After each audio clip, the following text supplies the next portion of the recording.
Si Poitiers a connu un tel développement, c'est parce qu'elle bénéficie d'un site naturellement protégé. Déjà, des tribus gauloises avaient vu le profit attiré d'une géographie particulière. Ce n'est pas pour rien que Daniel Closier, guide conférencier, commence souvent ses visites au bord de l'eau. Bonjour Daniel. Bonjour Eric. Pourquoi m'avoir donné rendez-vous ici? Alors là, nous sommes sur une petite passerelle au-dessus du Clain, donc qui est la rivière principale de Poitiers. Alors il faut savoir que Poitiers, c'est une ville qui a quand même un site tout à fait exceptionnel, dû justement à l'érosion des deux rivières. Du coup, on a l'avantage d'être entouré de falaises. Alors c'est vrai que ça peut être gênant pour l'aménagement d'une ville, mais dans l'Antiquité, c'est extrêmement pratique, puisque du coup, on est protégé naturellement. On parle des remparts naturels de Poitiers à cause de ces falaises. Surprise, Poitiers, connu principalement pour son patrimoine médiéval, est aussi une cité antique. Suite à la conquête romaine, la petite ville gauloise va en effet être totalement transformée. Il reste très peu de vestiges visibles de cette période, mais Daniel sait les débusquer. C'est très beau déjà. Qu'est-ce Voilà. que c'est? Alors ça, c'est le principal vestige romain visible à Poitiers quand on visite.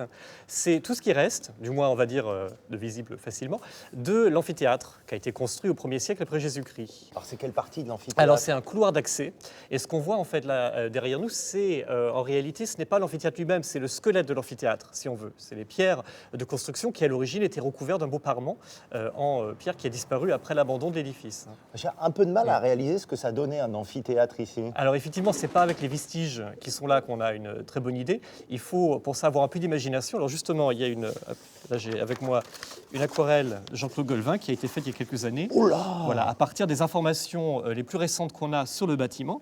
Alors c'est une restitution hypothétique, hein, mais ça nous donne une bonne idée de l'importance et de la taille de ce monument à l'époque. Alors la capacité des arènes de l'Hémonome sont estimées entre 34 et 35 000 spectateurs. Donc c'est absolument gigantesque.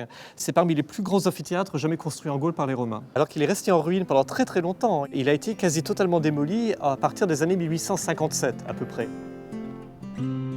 Les urbanistes du 19e siècle, pris par la nécessité de moderniser la ville, avaient parfois tendance à raser sans discernement. Et il s'en est fallu de peu pour que disparaisse l'un des monuments les plus exceptionnels de Poitiers, un témoignage rare de cette époque où le christianisme devient la religion officielle. Nous voilà devant le baptistère Saint-Jean, qui est le plus ancien bâtiment religieux de la ville. Alors il est certes beaucoup plus spectaculaire et mieux conservé que l'amphithéâtre romain, mais il faut penser qu'il a échappé de peu au même destin, parce qu'en 1835, la ville, qui veut s'agrandir, prévoit de percer une rue pour prolonger un pont un peu plus bas, le pont Neuf, et cette rue doit passer pile au travers de ce bâtiment. Il y a le projet de carrément raser complètement. On ce n'en avait monument. strictement rien à faire, et heureusement en 1835, l'État a acheté le bâtiment, et c'est le premier monument en France à être sauvé par une intervention de l'État. Et il remonte à quelle période? Alors c'est un bâtiment qui est extrêmement ancien puisqu'il date du tout début du christianisme.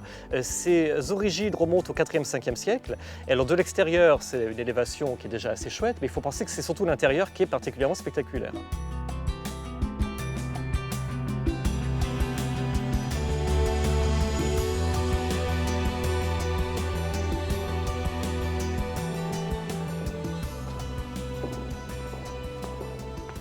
Alors, voilà la raison d'être de ce lieu.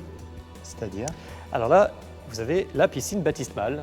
Donc, il faut penser qu'au temps des tout débuts du christianisme, la pratique du baptême ne se fait pas du tout comme elle s'est faite par la suite. On prend modèle sur le baptême du Christ tel qu'il est décrit dans les évangiles. Et comme le Christ est baptisé adulte par Jean-Baptiste dans les eaux du Jourdain par immersion complète, du coup, on reproduit la description par la pratique du baptême. Ça, c'est une pratique qui a duré à peu près jusqu'au 8e siècle. Et au Moyen-Âge, donc à l'époque romane, le bâtiment va être reconverti en église paroissiale. Et on lui donne le nom de Saint-Jean-Baptiste pour rappeler les origines de l'édifice. Réutilisation du lieu, et quelle réutilisation? Parce qu'au-dessus de nous, il y a des peintures extraordinaires. Enfin, moi, je suis surpris en rentrant. C'est de quelle époque, romane? Alors, il y a plusieurs niveaux de peinture. En fait, les premières séries de peintures qui sont les plus belles ont été faites à la fin du XIe siècle. Et la partie basse, en dessous de la corniche, a été entièrement repeinte à l'époque gothique, avec des scènes de la ville de Saint-Jean-Baptiste. Du coup, aujourd'hui, c'est un peu étrange, parce qu'on a, comme des papiers peints, on a plusieurs superpositions de fresques, comme ça, qui s'emboîtent les unes dans les autres. Et au niveau pédagogique, c'est génial, parce qu'on peut comparer les styles romans et les styles gothiques assez aisément. Daniel, pour les historiens, ce baptistère, c'est vraiment un petit trésor? Tout à fait. Il faut penser que la piscine qui est là a été récemment datée du 5e siècle après Jésus-Christ.